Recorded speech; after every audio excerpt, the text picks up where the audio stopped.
శారీ చాలా బాగుంది అత్తయ్య. ఎవరికది? ఆ, ఆ, ఆ, వచ్చే వారం మా అమ్మాయి వస్తుంది కదా, తన కోసం తీసుకున్నాను. ఏది చూస్తా? వావ్, నిజంగా చాలా బాగుంది అత్తయ్య. ఎంత అయింది అత్తయ్య? ఎంతమ్మా? 1000 రూపాయలు అంతే. చీరకి ట్యాగ్ పీకడం మర్చిపోయినట్టుంది. 5000 రూపాయల చీరని 1000 రూపాయలు అని చెప్తా ఈవిడ పని. అయ్యో అత్తయ్య, ఎప్పుడు సంవత్సరానికి ఒక్కసారి కదా వస్తుంది. ఇలా 1000 రూపాయల చీర ఏం పెడతాము? కొంచెం కాస్ట్లీ చీర పెడదాం అత్తయ్య.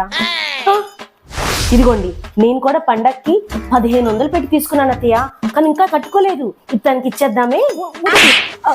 వద్దుమా, ఏం పర్లేదు అత్తయ్య, మీ కూతురు అంటే నాకు ఆడపచ్చే కదా, ఏం పర్లేదు. ఇదిగోండి, ఈ 1500 చీర ఇచ్చేసి ఆ 1000 రూపాయల చీర నేను తీసేసుకుంటాను. ఓకేనా? మీరేం మొహమాట పడకండి, ఇంకేమీ మాట్లాడకండి.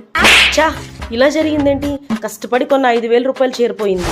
కోడలికి 500 పెట్టి చీర పెట్టడానికి చేతులు రావు, కానీ కూతురుకు మాత్రం బాగా దోచి పెడతారు.